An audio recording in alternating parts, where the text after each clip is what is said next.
Good evening, everyone, and welcome to St James's Church Piccadilly. Welcome to those of you who are here in the building, and a special welcome to those of you who are joining us online. It's a real delight to have you wherever you're joining us from, and for those of us here, welcome to Central London. It's a great privilege for us here at St James's to be hosting this launch of Edgewise. And as I was reading some of its pages, I was reminded of the opening line of a sermon from a church army officer at a previous church I was at. And she said, "I am a member of the laity," which is Church of England jargon for a person.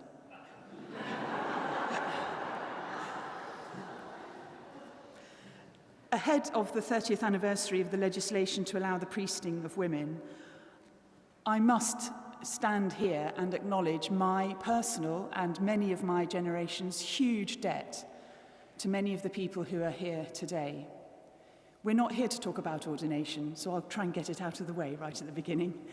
But I want to say thank you, because if it weren't for the persistence, the courage, sometimes the downright awkwardness of women who are lay in the Anglican Church, I simply wouldn't be able to do what I feel I'm called to do. So I stand on the shoulders of giants here, as many of us do in the church today. And so I wanted to say a really heartfelt thank you at the beginning of this evening as we're talking about lay women who are Anglicans. Thank you.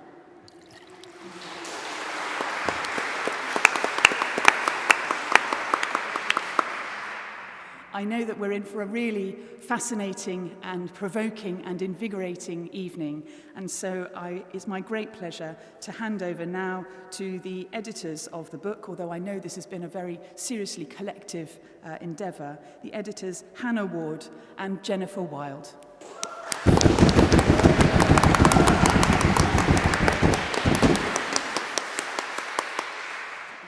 Thank you, Lucy, very much for your welcome. And we'd like to thank all the community at St James for hosting this launch tonight. It feels really good to be among friends. And I'd like to add a welcome on behalf of the book's authors as well. There's lots of real and imagined barriers to going out at the moment, so thank you to you for coming, for turning up. And welcome to those who can't be here, but who are joining us on the live stream. And in particular, I want to say hello to Frances Killick, one of the contributors in Alnwick. She's alas not able to be here. And also to friends in Aotearoa, New Zealand, who are getting up, I think, at 5:30 in the morning to join us on the live stream. Well done if you are up.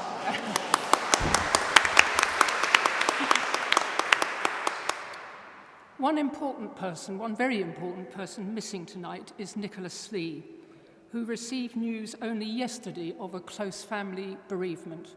We're really sorry that she's not able to be with us, but we send her lots of love and our prayers. Before Jennifer says something about the birth of the book, we'd like to introduce the other contributors. As Lucy said, this was definitely a collaborative effort, so I think they can just stand up or wave. Janet Batsleer is there. Maggie Butcher, who is in charge of drinks, most important. Margaret Beetham, who at the back there. Helen Stanton. Caro Barker-Bennett. And Margaret Halsey.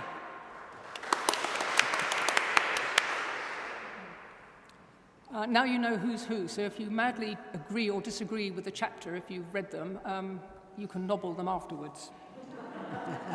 Over to Jennifer.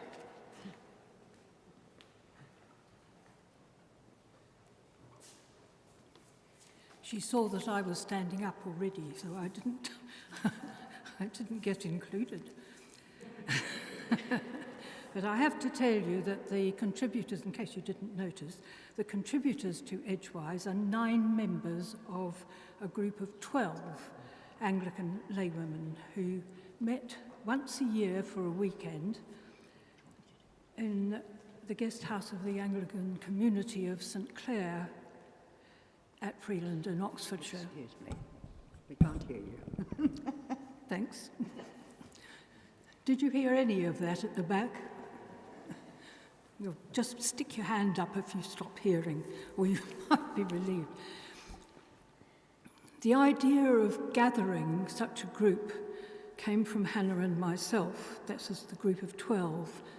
It seemed to us that there was something to be said in favour of a gathering that was deliberately not focused on the topic of ordination of women, or ordination of anybody for that matter. So this group of more or less than middle-aged women met not for argument or for campaigning purposes, which are quite good reasons, or even just talking about ordination, but to reflect together on things we had in common, as well as ways in which our lives vary, precisely as Anglicans, lay and women. If you get sick of me saying this, I got a bit sick of it myself. And after about 20 years, we think, of meeting in that way, and obviously communicating with each other in the meantime, that our time for such a gathering seemed to be nearing a natural end, and Hannah suggested that those who wished might like to write something about being Anglican laywomen. 9 of the 12 of us decided to have a go. After all, some of us thought, archival material is currently regarded quite positively if it was thought about at all. But it emerged quite soon that the possibility of finding a publisher was very much in the minds of at least some of us. We were impressed by and interested in each other's offerings when we saw them. We had, after all, got to know each other a bit or a bit better over the years. And maybe the COVID pandemic provided, as most of you will have found out, opportunity to reflect in ways that you often didn't have time for otherwise. At any rate, in the end, we ventured to offer our work to the publishers Darton, Longman and Todd, and amazingly, they thought it worth taking on. So our grateful thanks go to Will and Helen and the staff at DLT, from all of us contributors. And now I pass you back to Hannah. Edgewise is a book of stories. They're very much individual, personal stories, but there are some common threads. One significant difference is that we've all been in really rather different relationships to the institutional church. Some of us have spent our lives in the paid employment of the church, in industrial mission, theological education, youth work, social work, and so on. Others of us have worked in the secular world, where our religious practice has sometimes been viewed with suspicion, even hostility, or seen as downright irrelevant. Perhaps that's one reason why settling on the title of the book wasn't very easy. Some of us really like edges and boundaries and everything liminal. Others think edge language denies being at the centre. You can see why we definitely needed the question mark. But wherever we felt we were, we've all had a lot of contact with not church. Our focus has been outward-facing. In general, we've been spared the kind of church bubble that some are forced to live within. Part of life and our Christian task has been about translation between the culture of church and the many cultures of the not church world. Language also features in other ways in the book. Liturgy, ritual, has been important for many of us. The language of liturgy or ritual is valued, even although the language in liturgies still leaves often much to be desired in its narrowness, lack of imagination, exclusivity. Then, still on the theme of language, there's the language of silence, which pops up here and there. Something else that appears to be important to a number of us, whether it's in a Quaker meeting, in a contemplative community, in quiet days within parish churches. But I think many of us have discovered that finding silence in our churches isn't always very easy. As you might expect, given our ages, there's quite a lot of reference to the feminist movement of the 1970s and 80s. Between us, we've done a fair amount of marching and campaigning and clocked up the miles to Greenham Common. For some of us, feminism gave us a language to help us really stay in the church, to challenge the church, to understand our faith in new ways. For others, involvement in the feminist movement meant a movement away from the church to be returned to later. Many of us, though not all of us, who were also active over a number of years in the movement for the ordination of women. And probably all of us have been concerned with social justice and been part of a number of different sorts of social justice movements. Finally, we've all benefited from being part of small groups, women's groups and mixed groups, groups that have met outside or on the boundary of the institutional church. They've been places of exploration and companionship, and we've found ourselves thinking how much they're still needed.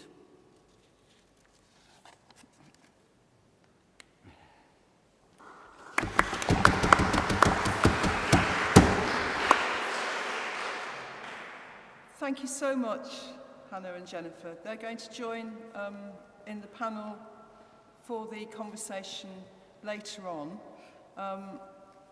Really, the point of this next part of the evening is to open up that conversation together here that's never gone away from the period when the Equal Pay and Sex Discrimination Act were fought for and then passed, 50 years after the beginning of the campaigns for equal pay, and then the great resurgence of the women's liberation movement that then in time found its way into even the Church of England, and around all of that, so much else that we dreamed of and hoped for, so much transformation has happened since that time, and there's so much still that we hope and dream for to come. So that's the conversation that we felt the book could open up, and why we asked the people we asked to draw us into that conversation.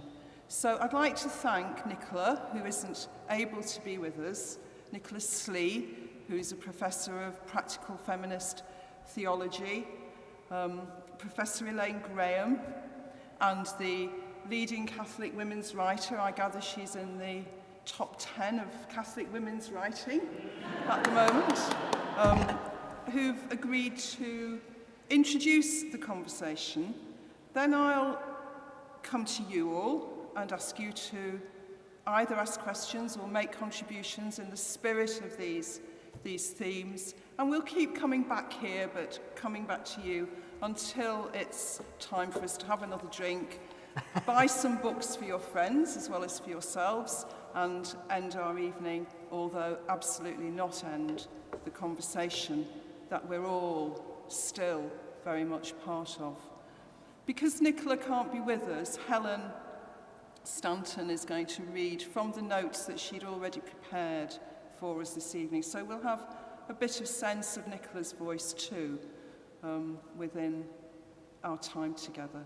So Sarah, I think you've agreed to start. We've been talking about a map of the new country and this place, maybe for me, post-equal pay, post-sex discrimination, but also, so importantly, post the end of sex discrimination in ordination to the priesthood anyway. This map, and I think Sarah's going to begin our conversation with that book that she wrote in 1983. I think that's what we worked Yes. out. Well, you probably wrote it in 1981, maybe. It took a long time to write. I don't know if anybody saw this in the papers, but it was very interesting to me. They've actually found some Viking stuff in America. there has been a long-running debate about whether the Vikings ever got to America. And my book was called A Map of the New Country, and I was sort of about being a failed Viking. But they didn't fail. Thanks, Michelle. I have to tell you that I was most unhappy when I read this book because it is the first time in 30 years I was sorry I left the Church of England. That deeply moving defence of the laity, of lay status, of us, was something that is completely absent in my communion. I'm sorry to have to tell you, I'm a Roman Catholic for those people who don't know.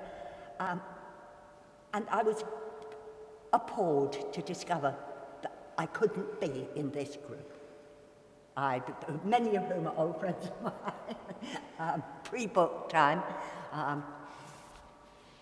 I think it is an extraordinary book. I know you haven't had the opportunity, or all of you haven't yet had the opportunity to read it, but I hope that you will. Because in the Map of the New Country, I was expressing concern that we had over-invested in ordination. And let me tell you, this book proves I was right.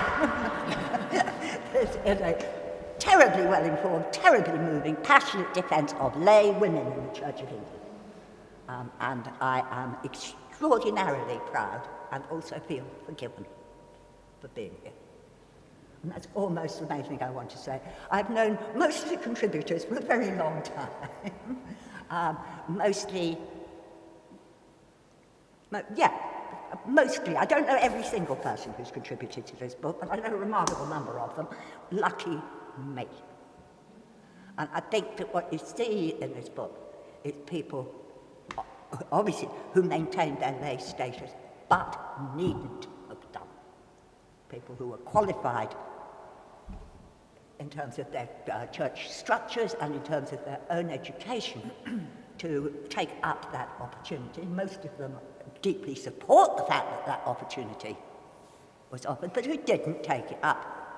And obviously, for me, as a very deeply committed layperson, it is a big step forward for the Christian women's movement to have a book that so absolutely makes ordination one of the possible options that happens to be that nobody in this book has taken up. I don't believe that 10 years ago this book could have been written. I don't believe that in 10 years' time it would need to be written. It's absolutely a book for now. It's a book that both describes where we are and why we are, and in that describing talks about where we might be going if we work very hard and are slightly gooder than we usually manage to be. There's a really weird thing that goes on in all church circles called sin. And it just gets in the way, constantly gets in the way. We blow good chances we're given, we mess about with important concepts, and we continually, repeatedly, over and over again, get it wrong. I think that what this book does, and when I was first sent it, I thought I wasn't going to like it. I won't go into why, but I'll tell anybody afterwards who wants to. But I did feel exactly, except for the fact that I couldn't be in it. I couldn't be in the group that created it. I think it is an extraordinarily brave attempt to look at a long journey which isn't over yet. It isn't over in my communion, because we've hardly started, because we're useless. No, we're not useless. We're useless at some things. And we're certainly useless at the sort of discourse that Edgewise offers us. And I'll be banging it around the parishes that I have everything to do with as to why Roman Catholic women need this book as much as its writers needed to write this book. I feel a bit bogus in some senses being here, because I did leave, and I did leave over the ordination of women. So that's a long story that I'm almost ready to discuss with people, but what it meant was that I could not have been in this group, and I would have liked it, because what they're doing here is an extraordinary discourse of a profoundly feminist nature about the political power of friendship. And what this book is about the church political power of friendship. And it needs saying and saying and saying and saying again. So I'm astonishingly proud of the generosity of people who quite reasonably feel at times I'm a menace, to have invited me, and I am privileged to know both the writers of the book and the book, and I hope that you will all have an opportunity to join in that. Thank you, Sarah. Thank you.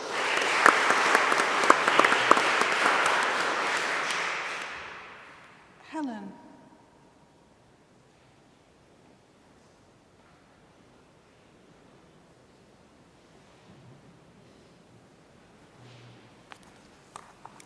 These are notes which Nicholas Lee sent to us.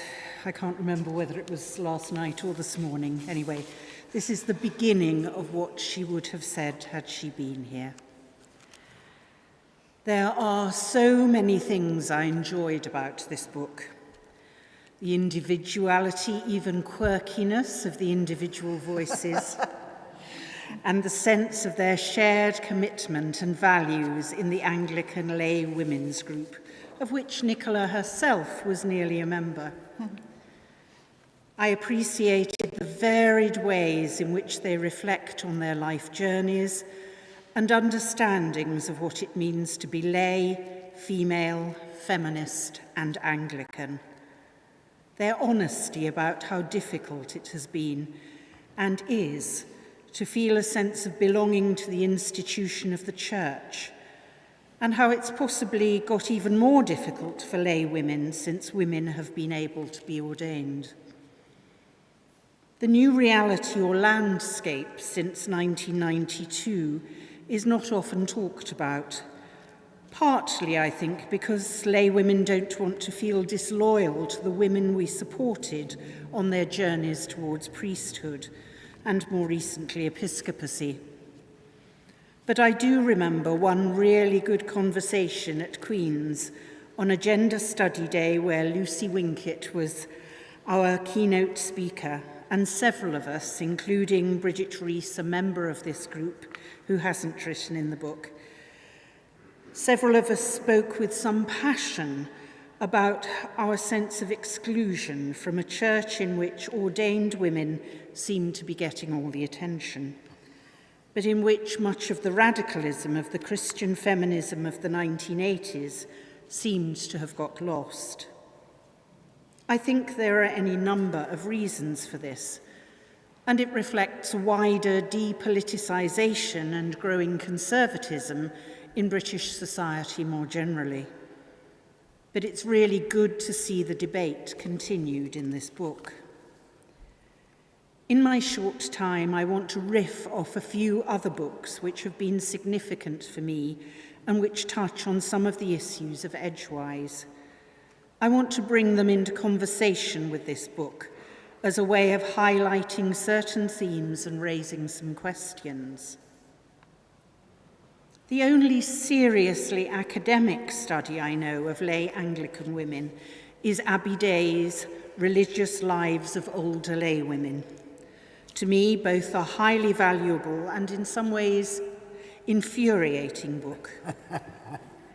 A sociologist of religion, Day conducted an ethnographic study of one mainstream Anglican church in the south of England over 2 years, getting to know lay women in their 70s and 80s who kept the church open during the week, cleaned it, did the flowers, the coffee rota, and a great deal of pastoral care, all of whom held conservative views of theology and largely disapproved of women's ordination.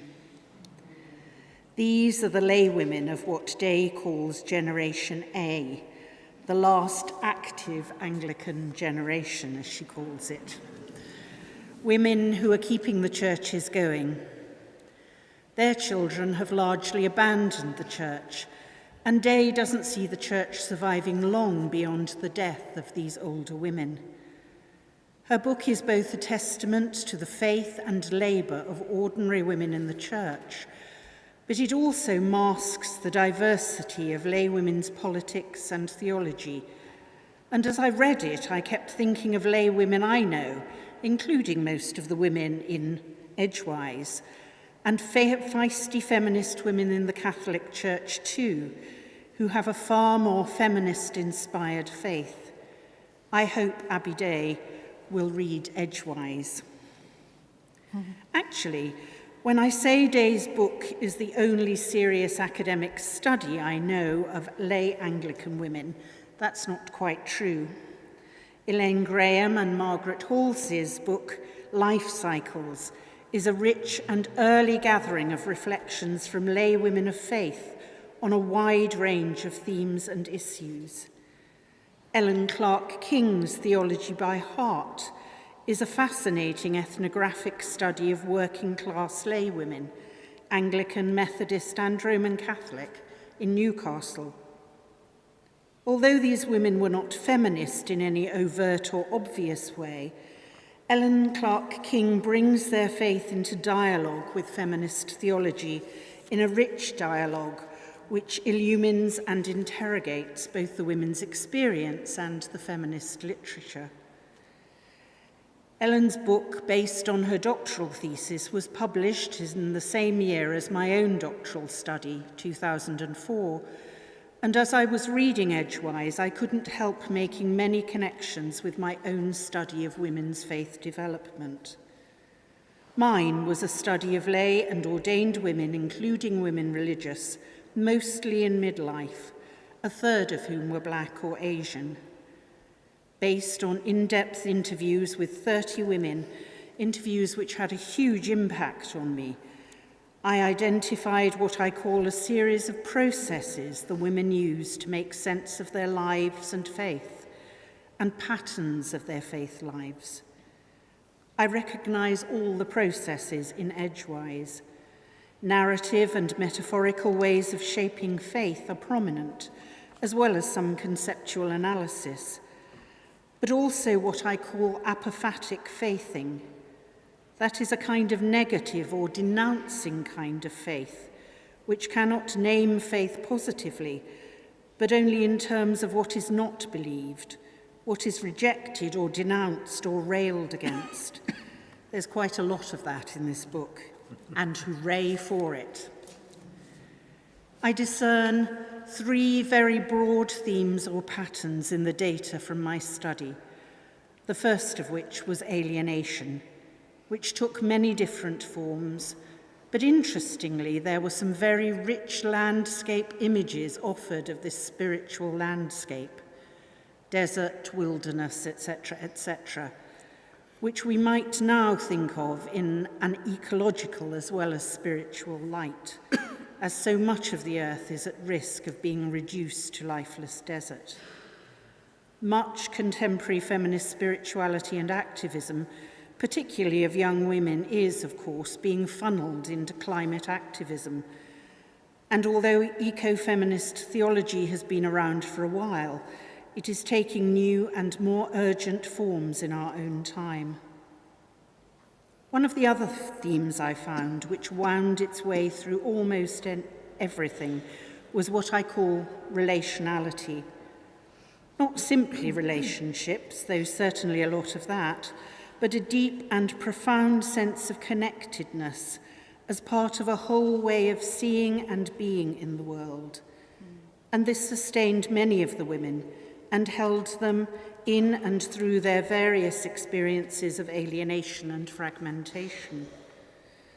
There's quite a lot of this too in Edgewise, not least in the profound importance of the group you have all been part of for many years, and which has provided a nurturing, yet also challenging space for deep reflection. Thank you. Thank you, Nicola.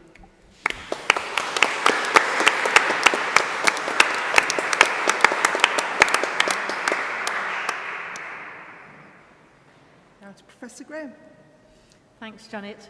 And thanks to the organisers of this evening for the invitation to participate It's a pleasure and a privilege to be here. I'm going to continue Sarah's theme of mapping and pick up on one of the questions and the prompts that we were given for our remarks this evening, which was the question, how might a cartographer chart the landscape of lay women's lives in the Christian church today? The thing about a landscape is that it is always, to a greater or lesser extent, an artifice. I think of the great 18th century ancestral houses whose owners commissioned landscape gardeners to fashion their grand estates and to complement the monumental ambitions of their great architects. But whatever emerged was always a stylisation, a design, calculated to engender a reaction, to heighten perspective or make a statement. It was never a landscape of raw nature. And equally, what a cartographer does is to make a representation, an approximation of that landscape. That representation may aspire to mathematical scale. It may show off the wealth and ambition of its patrons. It may even serve a function of facilitating navigation around the terrain. But it's always more than a simple reflection or description of the land. And that sense of the constructedness, the artifice of a landscape, leads me to remark also that if we are viewing someone's representation, someone's grand design, then in the true spirit of the hermeneutics of suspicion, we should be asking whose perspective, whose vantage point is privileged in the work of that landscaping and scoping, in whose interests is that design delivered. And equally, on whose labour, by whose hands, those geometrical terraces, those discreetly burbling fountains, those meticulously manicured lawns have actually come into existence. And it seems to me that there's a kind of parallel between this account of a landscape and this book's account of living as lay women in the church. Whose blueprints, whose visions, whose perspectives form the predominant picture of the institution of what we mean by ministry, what we mean by the life of faith. And how, perhaps by artful optical illusions or careful management of the terrain or the discourse, are we seeing presented as natural and untouched by human hand something that is actually the result of certain people's choices, and whose labour has actually contrived to create this effortless panorama, this wonderful story of ministry, perpetuating the falsehood that this magnificent scenery requires no input, that it does not rest on the shoulders and backs of hidden human contributions. Perhaps you can see where I'm going with this. It's about power. It's also about visibility and invisibility. And in the context of the church, it highlights the fact that as an institution, it's very good at maintaining an illusion of naturalism, of things as they are being beyond question. And Nicola Helen has already touched on the research of people like Abby Day, and as her research and that of others has indicated, this image is of the church as it is dependent on the invisible hands of the women who keep the institution afloat. Abby Day and also the historian sociologist Callum Brown have both argued, of course, that over the past 2 or 3 generations, for all sorts of things, that invisible labour of unseen, unacknowledged lay women has dissolved away or been withdrawn, and that this has been one of the key factors behind the numerical decline of the church and to a certain extent to its retreat from public life. No longer do women, lay women, serve as the sources of the human capital, the energy, the associations, the networks, the efforts, the labour that maintains the church, that keeps the show on the road as an institution week in, week out. No longer are those women the bearers of the cultural capital handed down from one generation to another, from mother to daughter, by which the church features in the fabric of every local community and many aspects of people's everyday lives. So already that image of the rural landscape with the ancient parish church, the beating heart of the neighbourhood, starts to seem less secure, less certain, less God-given, perhaps. Let me continue with further reflections on the idea of the landscape. And again, Nicola Helen has already touched on the volume that Margaret Halsey and I edited in the early 1990s entitled Life Cycles, which to a large extent was also about what it means to be a woman in the church and what it means to be a lay woman. This volume is similar in style and intention to that. It's about women telling their stories of faith lived in and through the rhythms of everyday life, of vocation sometimes taking surprising directions, and above all, of creativity and innovation, so often taking place not at the centre, but at the margins. I'll return to those ideas of marginality at the moment, but thinking again about the landscape and thinking about the way that a landscape has contours or fault lines, perhaps comprising deep geological formations and undercurrents that shape the visible features that we see, then I think this volume, like Life Cycles, speaks powerfully of the twin tectonic plates of sexism and clericalism. And I wrote about this in my chapter in Life Cycles, and it was based on some research I did for my master's dissertation on the pastoral needs of women. And in that work, I argued that the invisibility of women's pastoral needs, their stories, their lives and perspectives, was almost entirely absent from the pastoral theological literature of the 20th century, the kind of thing that trained Anglican clergy because of sexism and clericalism. Because women weren't allowed to be ordained, they were seen as incidental to the real work of ministry, which was clerical ministry. And that was what was assumed to be the focus of pastoral theology. But equally, they were also discounted because of their gender. Maleness was normative, and so there was nothing to add to the repository of human equals male knowledge about God, human experience, the exercise of ministry, or what it means to be church. Nothing to be added by listening to women's experiences. So there we have, again, the invisibility of women's lives and women's work, which many of the chapters in Edgewise still highlight. And these are lives very often lived at the margins or at the boundaries, because the prevailing culture in church and often society as well finds ways of discounting and silencing them. And although we may interpret the title Edgewise, as primarily about marginalisation, I think a lot of these stories are also about the resistance to that. They're about the creativity and vitality of living where edges meet or intersect. And some of the most profound insights from these chapters for me have come from the accounts of those occasions or places or activities where our contributors have had the courage to take risks, crossed boundaries, and broken down barriers.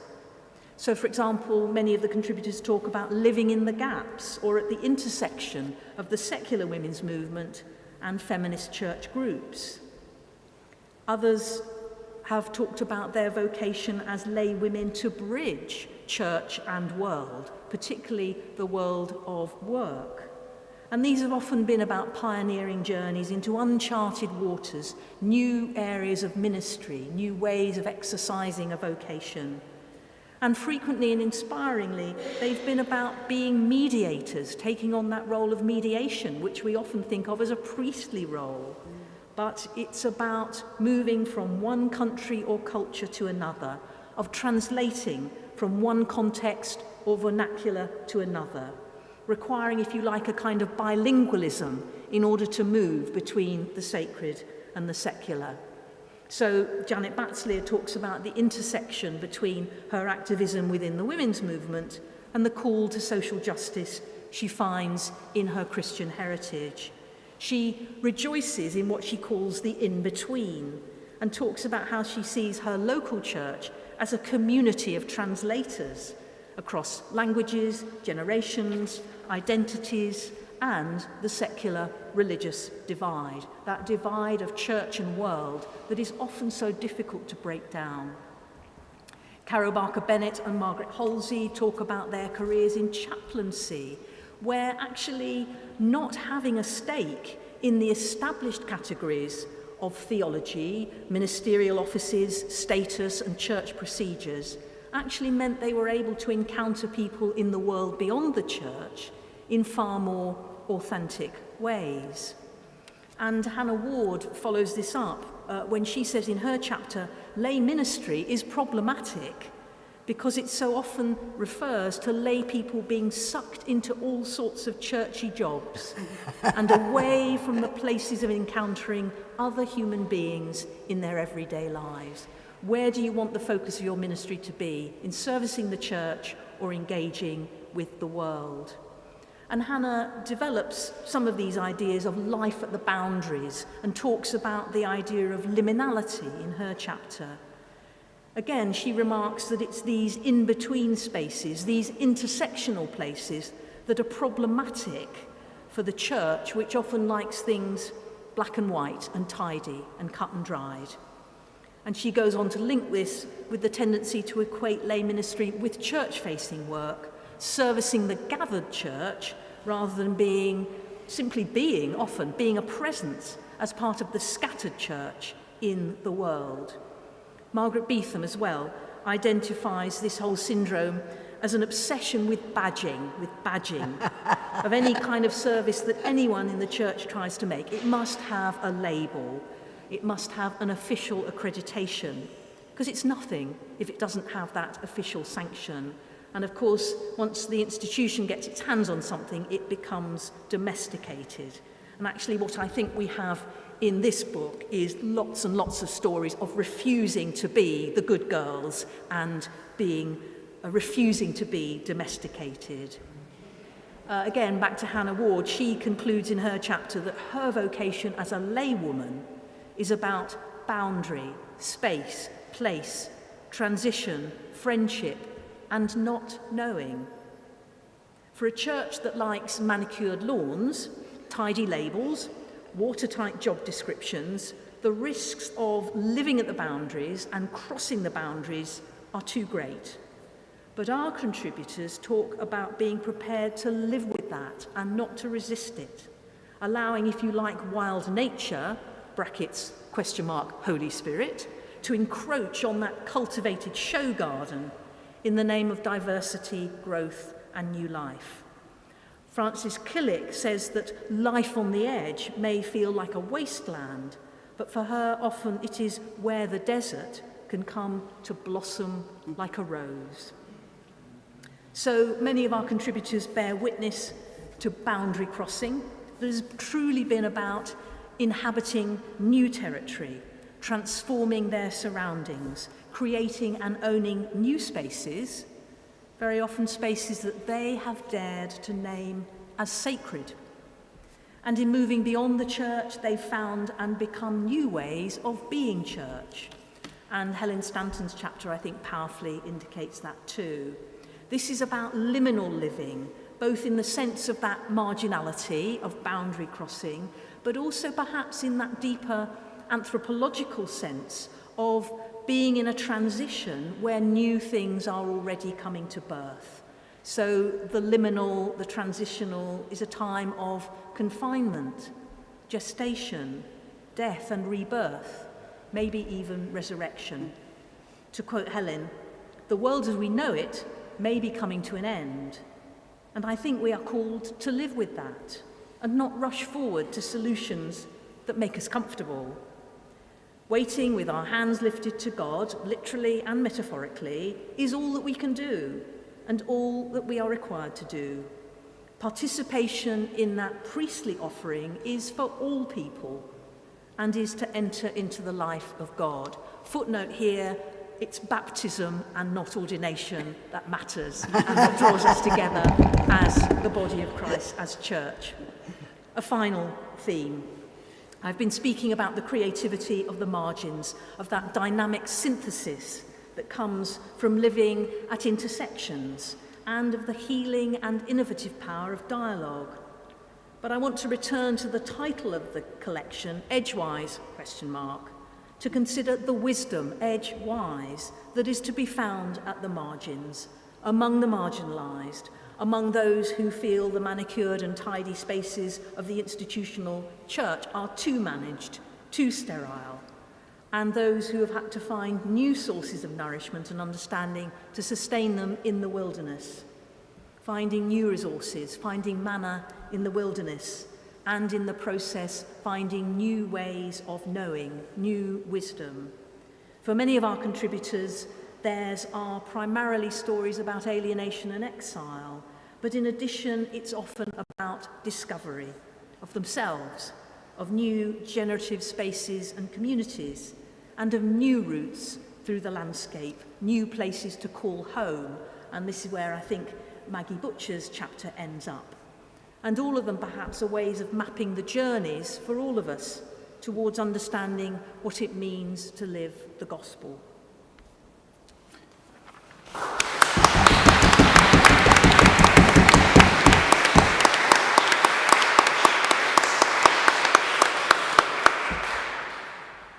Thank you so much, all of you. There's so many different things now buzzing around my head. I wonder if you people would please just talk with the people sitting near you and just pick out any themes that you found particularly important or engaging in what you've just heard, or take us in a new direction, and then I'll bring us back together for some questions and inputs from you. And I think Maggie is going to do the roving mic thing. So, but do just take a few minutes to check in with people that you're near, to share your thinking and responses and feeling.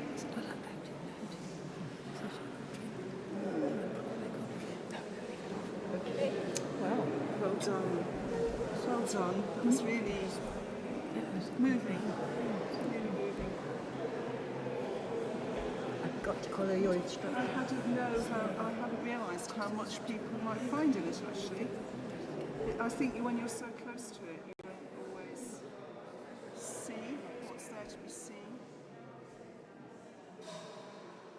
It does feel like a real snapshot of a very important period and a very important time. I think it's extraordinary. It's interesting. And I wasn't very likely to.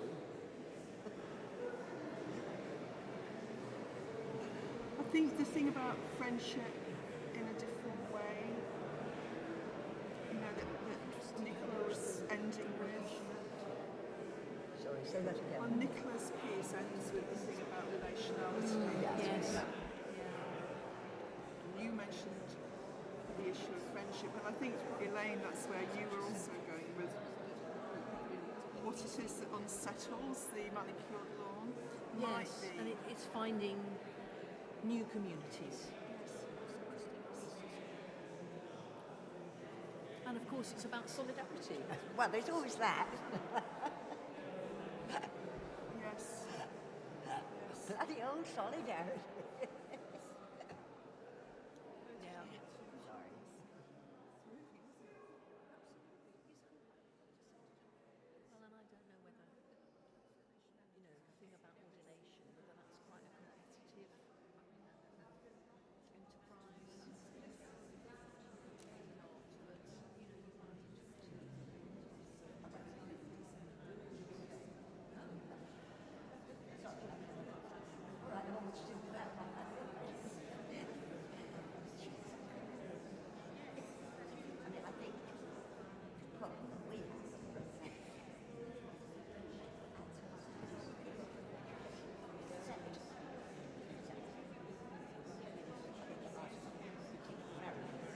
To interrupt now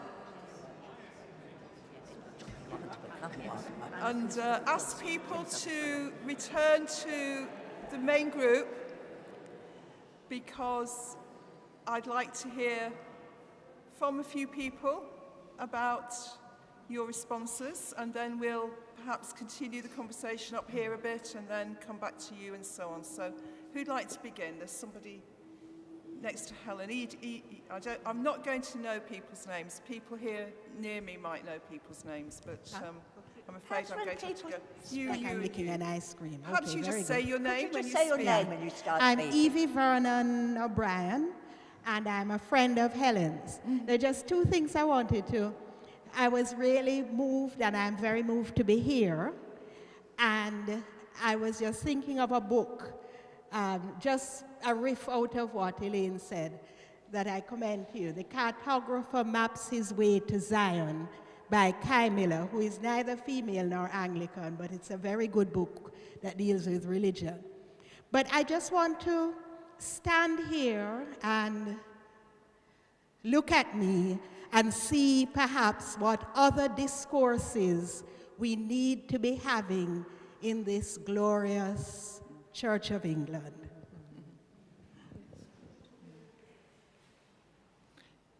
Here at the front, Maggie.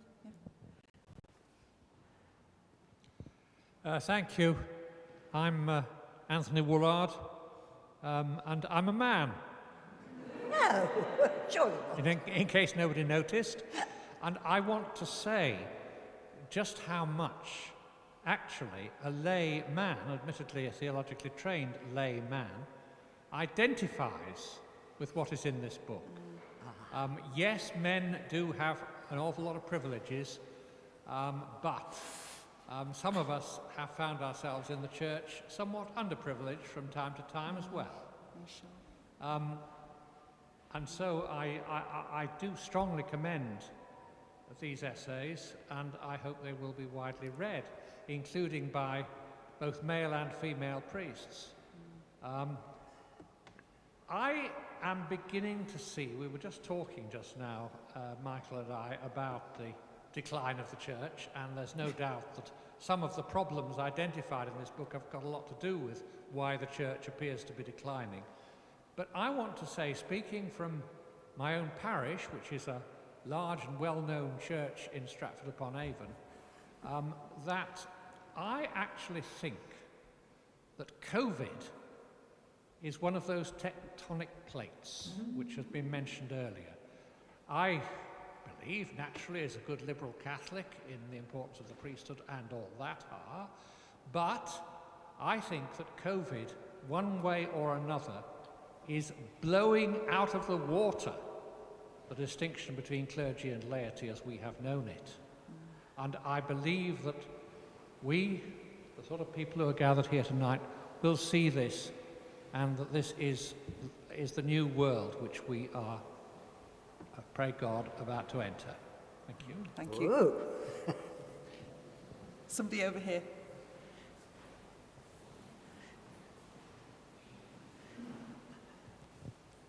Hello, Joanna Cox. Thank you very much. I've not had a chance yet to read the essays, but I am looking forward to it enormously. I think one of the issues of being a committed lay person, an Anglican in the church, is that there is a general sense that because women are now ordained, we've done it. So I think that this book is incredibly timely, probably. Looking forward to reading it. I've had a couple of useful experiences in my life, one particularly being teaching overseas, which taught me two things. One is that we live with hidden assumptions about what we do. And I think the church is an institution that lives with more hidden assumptions than most. When I was working in the Church of England, one of the things I constantly criticised and was constantly totally ignored when I said it was that to use the number of people who've come forward for ordination as a measure of success was actually not helpful. Not only was it not right, it was not helpful to actually the whole church, as has just been mentioned. Thank you. I could say a lot more, but I think...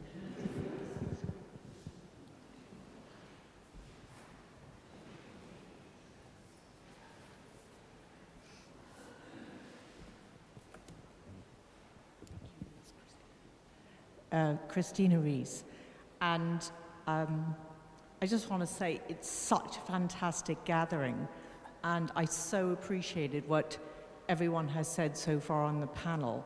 Absolutely brilliant and inspiring. And my question is, I'll start with the comment and then I'll go to the question. The comment is that so many of what has been said already, I recognize, and some of it, including the criticism of where we stand in relation to ordained women now, and what has happened to some of the women who have become ordained, or what maybe has had to happen, who is successful in the church. I think those are some really serious questions, and I think some of the ordained women themselves would value having conversations like that. I think the landscape gardening, Elaine, fascinating, and the invisible hands, and what would the church look like? It made me think, what would the church look like if there had been no lay women?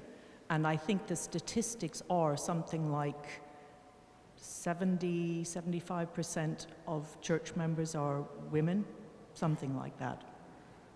So the question, to come to the question, the phrase, let's not be good girls, or the group didn't want to be that, didn't feel like it, didn't fit in that way. With the new generation emerging, who care about the church, they're in the church, they have a faith. What do we have to help them to focus on and do so that we stay on the edge, we stay sharp, we stay rigorous, and most of all, of course, we stay true to the gospel. So where is God calling us? Because for all of those people called to be church-facing and to take care of those people who still walk through the doors of the church and who still want to be there, and that's where they're at home, we've got to be much, much more outward-facing. And that goes without saying. That's where people are. They're not in the churches by and large. And so I want to hear some good advice of how to carry on being not the good girls, but with an absolutely very clear faith about what it means to bring Christ to the world. Yes, go, and then we'll come back to the panel. Please, yeah. Thank you, Joyce Hill. I wanted to say something about being outward-facing, which was the question you raised. It's always felt to me that part of my ministry as a lay woman is to offer challenges because I'm free to do so. I'm not a member of the clergy, and I'm not a man. That actually liberates me and puts me on the edge in many ways. And from the edge, you have different perspectives. In the center, you don't see so easily what is around you. And so importantly, being on the edge means that you can actually identify, perhaps more easily, questions that need to be asked. And there's no strings attached with me. Nobody's got any power over me. I'm a lay person. So I can ask what question I wish, of whom I wish, when I wish. And I actually do that as often as I possibly can, including at General Synod. In fact, the one time when I actually challenged the House of Bishops in the General Synod a few years ago, I then ended up being interviewed by the press, and I was pleased to repeat the statements that I'd made then. It's there are all kinds of questions that can be asked, but if the church is going to be outward facing, it has to have its bubbles burst, because otherwise it lives in a cocoon and cannot face outwards. So it has to be, I don't mean attacked, because I dearly love the church and I've been a faithful member of the Church of England all my life and continue to be so, but it has to be challenged in order to burst its bubble, in order to be able to look outwards. And I think lay women are particularly well placed to do that, because we are, in that sense, outside the hierarchy, outside the bubble, and are on the edge, and therefore can see perspectives that you can't see from the centre. That's all I wanted to say, but maybe not all I wanted to say, but anyway. I think maybe just briefly to ask colleagues here to join the conversation at this point, and then I can already see other people ready to continue. And I think there's a lot going on in our minds now about edge, questioning, challenging, resourcing one another and supporting and nurturing these new communities that are not to be identified with the badging and the labelling, recognising one another's power and the power of being at the edge.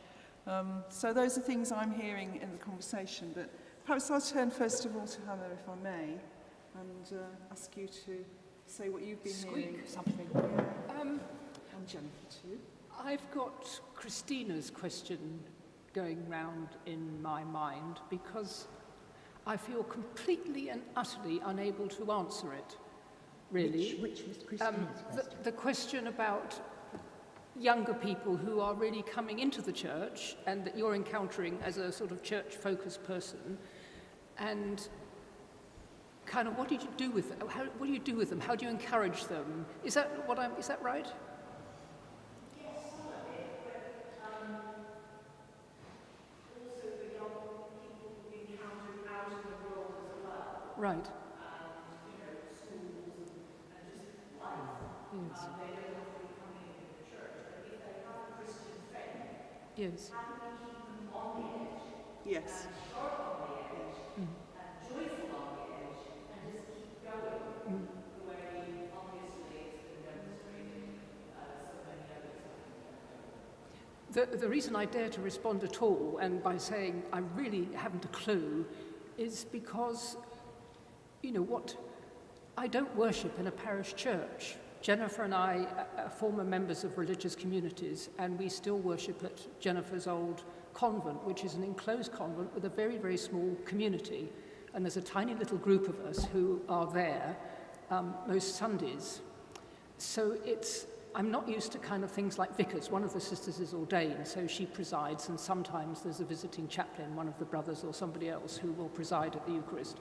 So I really don't have anything to do, and I was briefly part of a parish, with sort of parish paraphernalia, if you know what I mean. So I really can't think in that sort of framework. And I can only say in response to your question, going back to what I said at the end of my little mini blurb, that we in this bunch, this lay women's group, have all really valued small groups, whether it's women in theology or choirs or liturgy groups or whatever it is. And that's on the whole through the 80s, where we did our thinking and feminist dialogues with theology and all that. Outside the church, I mean, they were independent groups. The group or it wasn't even a group that Jennifer and I first set up, Women's Space, was a kind of drop-in program that ran for about another 20 years or something like that. And it wasn't even specifically and inclusively Christian. I mean, women from all sorts of spiritualities dropped in, mostly relating to the church as church, post-church, or would quite like to be church but can't, whatever. But those are independent of the church. So my heart sinks when dioceses and parishes have what look like quite good, can't think what you call them, pioneering ministry, and the other one is the one I can't remember, and they go and appoint an ordained person to be in charge of them. Well, for heaven's sake, if you want to be outward looking and work with people in the kind of secular realm, don't appoint an ordained person to be in charge. And I think finally, just the other thing, and I know this sounds really rather quirky, but I wish churches would just offer more drop-in prayer things. I'm a great fan of offices. You do the same thing with the same words at the same time, and sometimes it's in the dark with nice candles and all that. And I do think there's a real thirst for good prayer, you know, an introduction to really what is some of the real heart of our religious life, and it's quite hard to find that. And people love Teze and all that, you know, kind of. So anyway, that's enough from me. Go this way, yes. I think I've probably got about 3 observations at random, if that's okay. To sort of endorse what Joyce was saying. I mean, it's about speaking truth to power, I think, and that's very important. And also, you developed, Joyce, something I just briefly touched on, which is, you know, the knowledge and the insight and the perspective you get standing on the outside looking in. And that leads me again to return to the chapters in the book where I think it's Caro saying, you know, these women's lives lived outside the church, and Margaret saying also, you know, she visits the steel factories of Rotherham, and people don't have no investment in the institutional church. And it's an observation rather than a criticism, because it's a reflection as much of the generation of the people contributing to this volume, and it being a snapshot of a particular history. But it strikes me that pretty much all the contributors were formed within the church and were brought up in the church and had a Christian commitment. To greater or lesser degrees they've moved out of the church, or maybe moved out and moved back in. But generational change, and this moves us slightly more onto Christina's territory, generational change means, and I suppose from generation A to generation Z, you know, we're not dealing with a culture anymore that is post-Christian in terms of having been functionally Christian, knowing the Lord's Prayer, you know, doing all of that.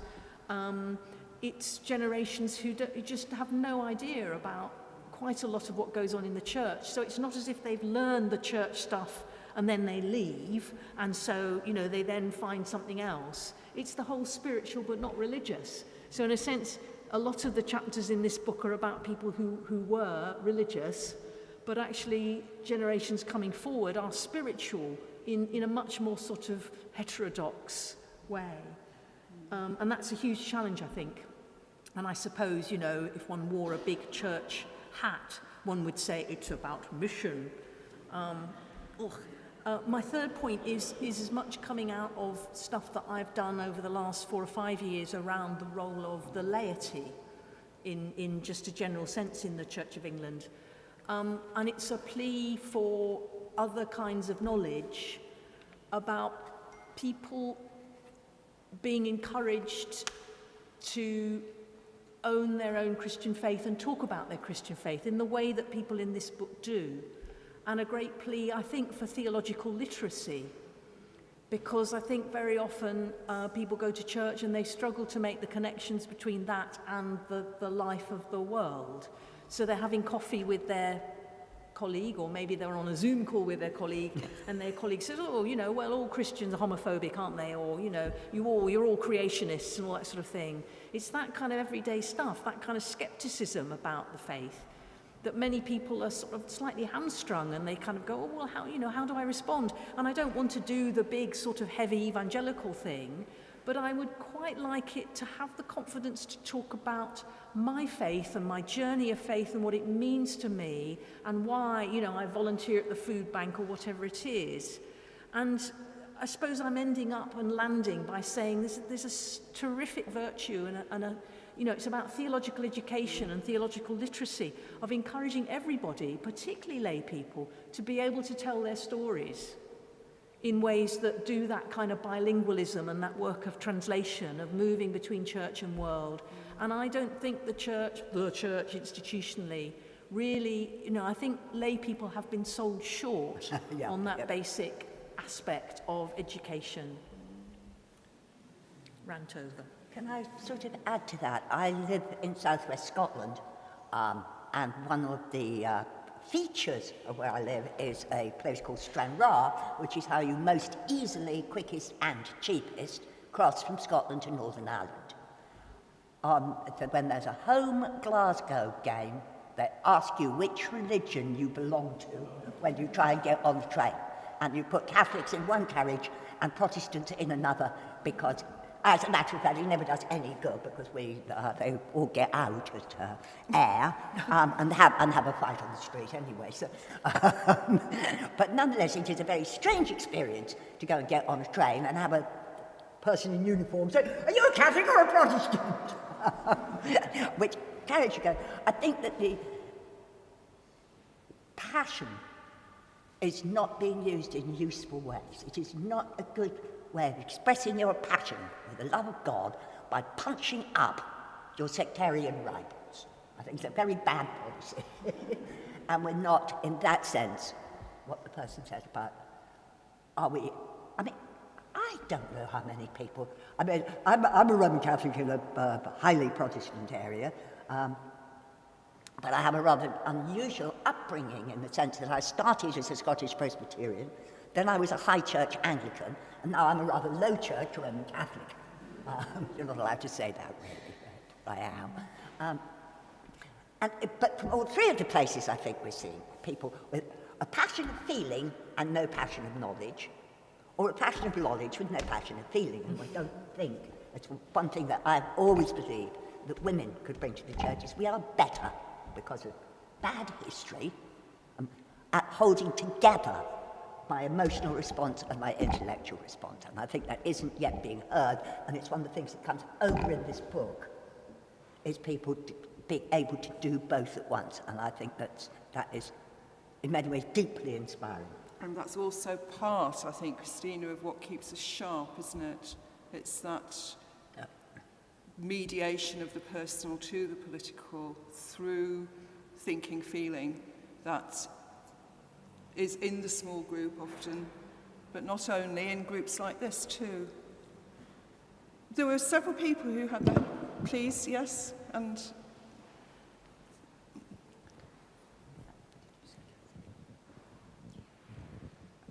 I'm Rosie Dawson. I'm a journalist, so like you, I like to ask questions of who I want, where I want, and when I want. Something's just occurred to me, which is about the whole Save the Parish movement within the Church of England at the moment, and how what people are talking about might inform that.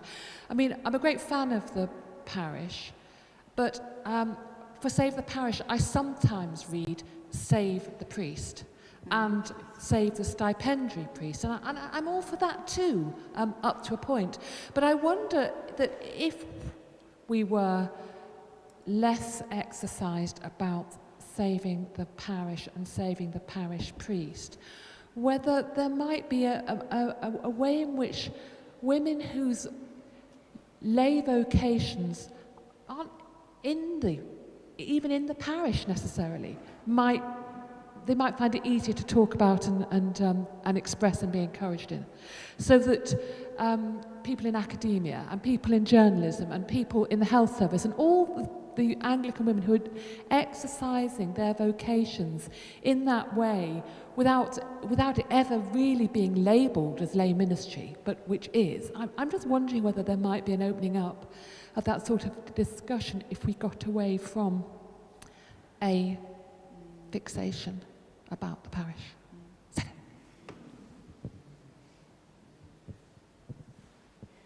Hello everyone, my name is Catherine. I live and work with a religious community, the community of the Sisters of the Church, and I'm also professed in the single consecrated life. Catherine, I'm one I can't hear you. I'm sorry, I'm... That's better, thank you. I'm one of the clergy, and I just feel so deeply sorry that clericalism is still so around in the church.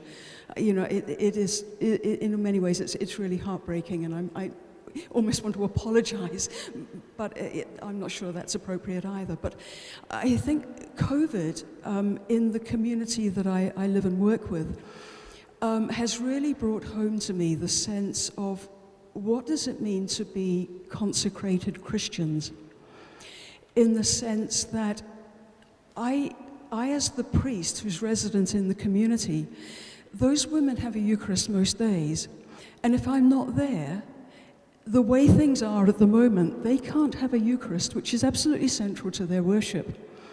Now, just sitting beside bread and wine, those women consecrate it.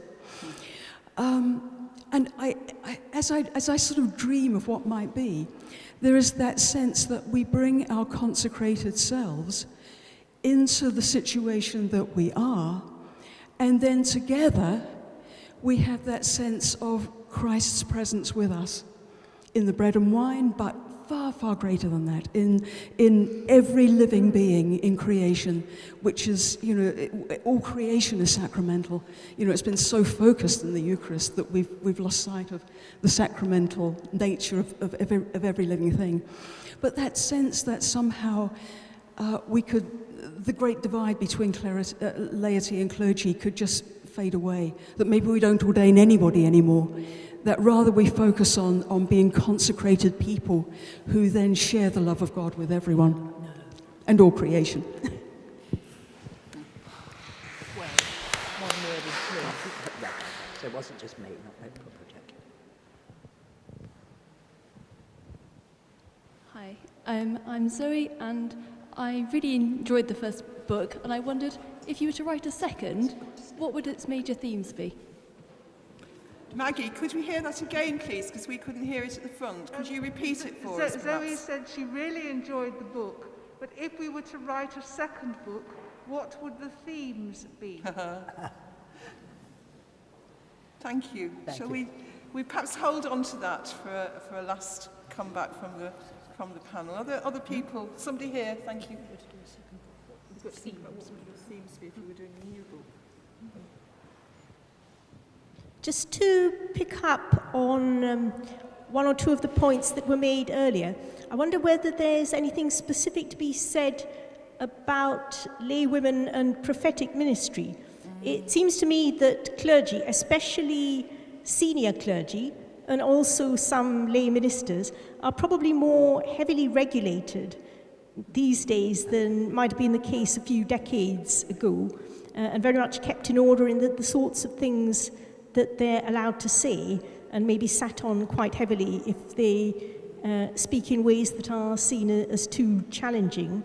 At the same time, we're living in a society that's become increasingly divided, where social injustice has become increasingly stark, where every so often you hear about however many thousands of preventable deaths, where state racism has become more open and explicit, where there's a lot about the failure of the criminal justice system to deal with violence against women, soaring rates of poverty and so forth.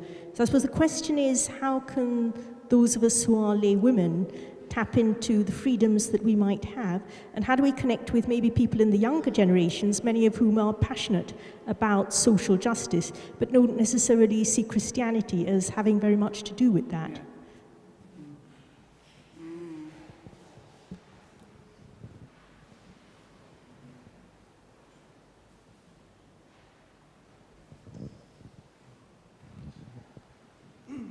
I'm John.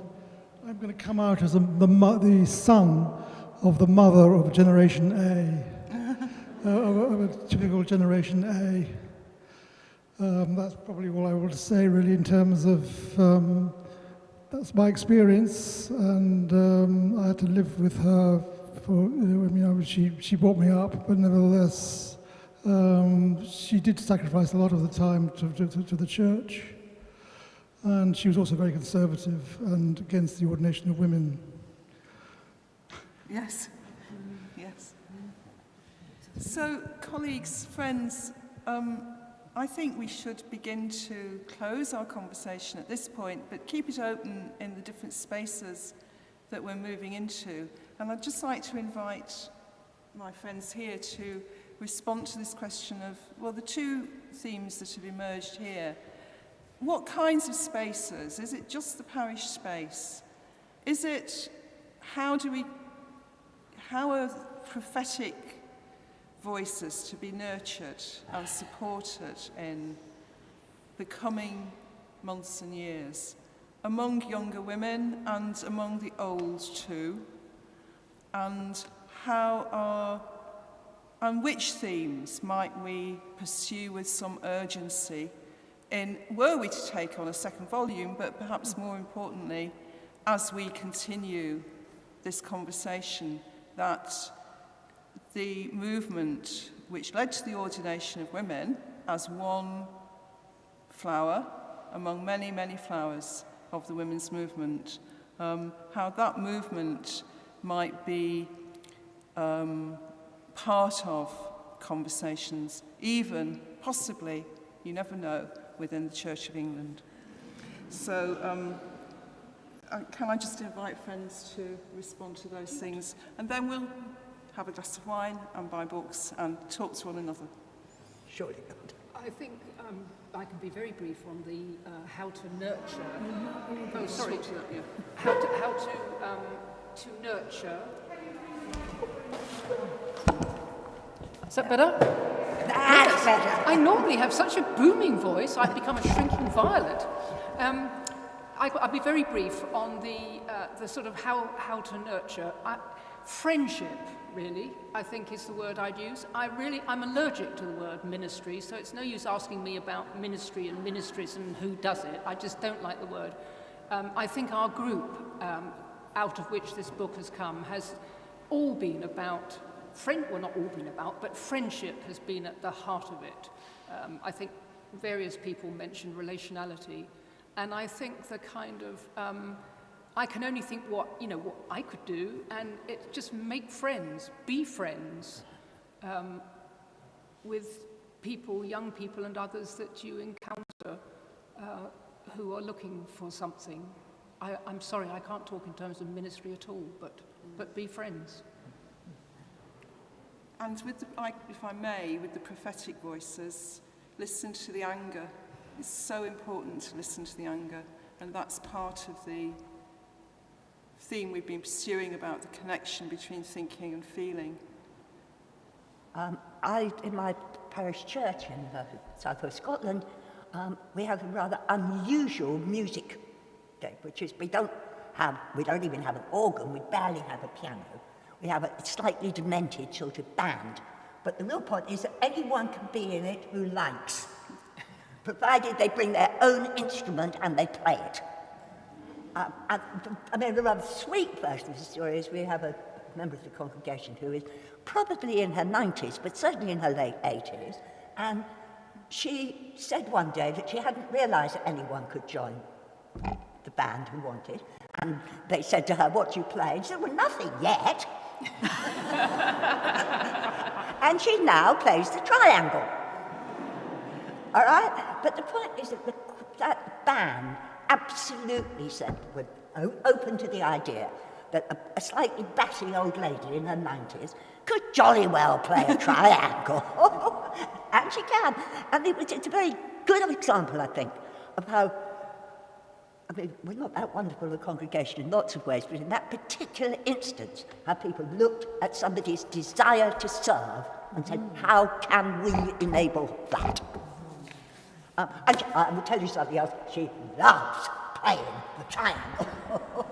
It's not very, even I might be able to play a triangle.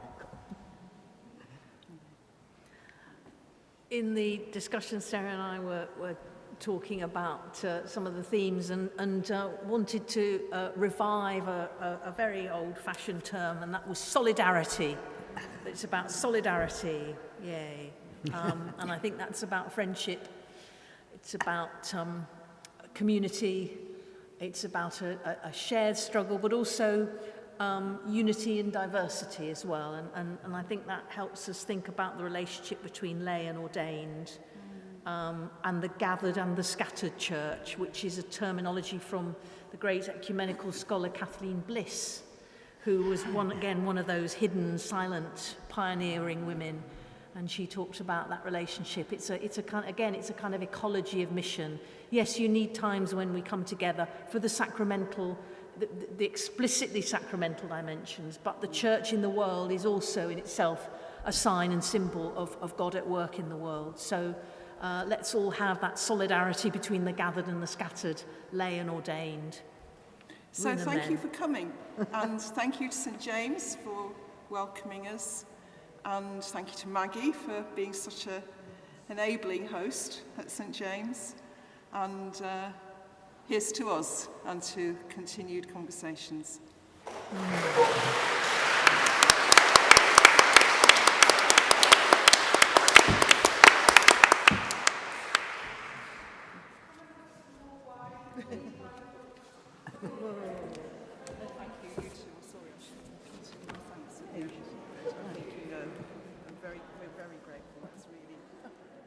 Really stimulating. I said you sent me back because I was going to say